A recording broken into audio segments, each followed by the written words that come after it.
नमस्कार। मैं रत्नेश्वर हूँ। आप में से बहुतों ने मुझे पढ़ा होगा और बहुतों के लिए शायद अनजान भी हूँ, पर यहाँ मैं आपके लिए कुछ खास लेकर आया हूँ। देश और दुनिया के बारे में तो आपको पता है। कोरोना जैसी महामारी ने हमें घरों में कैद कर दिया है।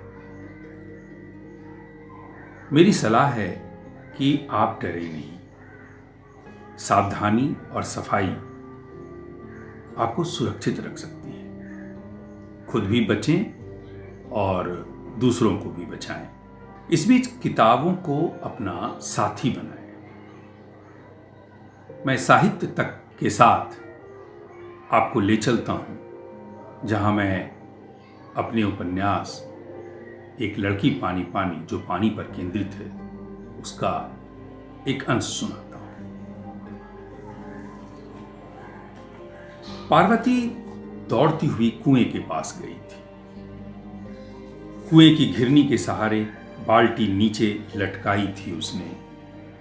भले ही आंखों का पानी सूख गया था, पर उसकी जल्दबाजी में एक उम्मीद जिंदा थी।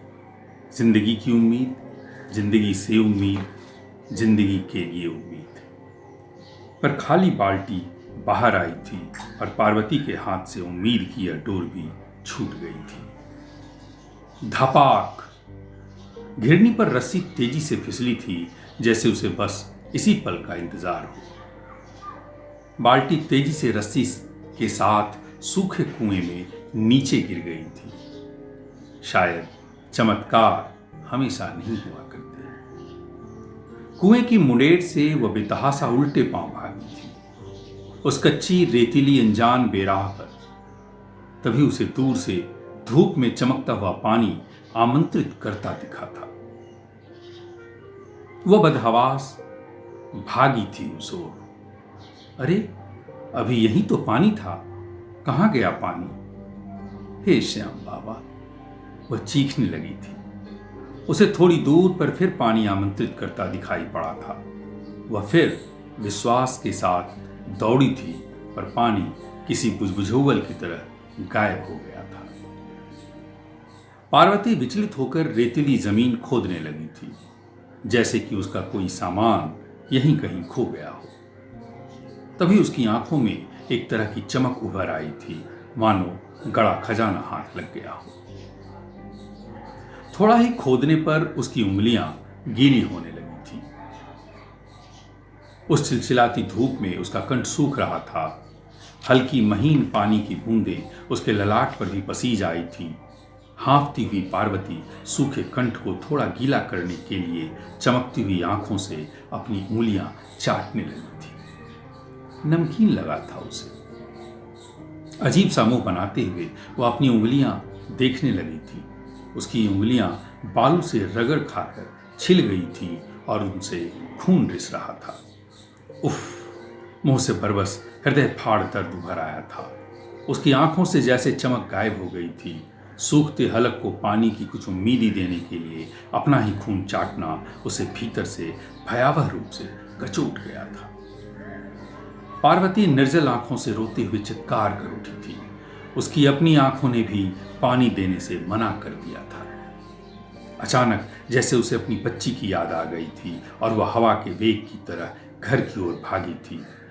दौड़ते हुए घर का दरवाजा हाथ से धकियाया था और बेचैनी के साथ अंदर घुसी थी। हिचकियां लेकर रोती हुई बच्ची को पार्वती ने उठाया था, चूमते हुए उसे अपने सीने में लगा लिया था और गला फाड़ कर रोने लगी थी। बिना आंसू बस रोती रही थी, बस रोती रही थी। रोते हुए मुंह की बनावट उसके भीतर दर्द को बयान कर रही थी। कुछ देर बंदरिया की तरह सीने से चिपकाए रहने के बाद जैसे वह होश में आई थी। उसे कुछ भी सूझ नहीं रहा था। तभी उसने बच्ची को सीने से अलग करते हुए अपनी लहूलुहान उंगलियां उसे चटाई थी।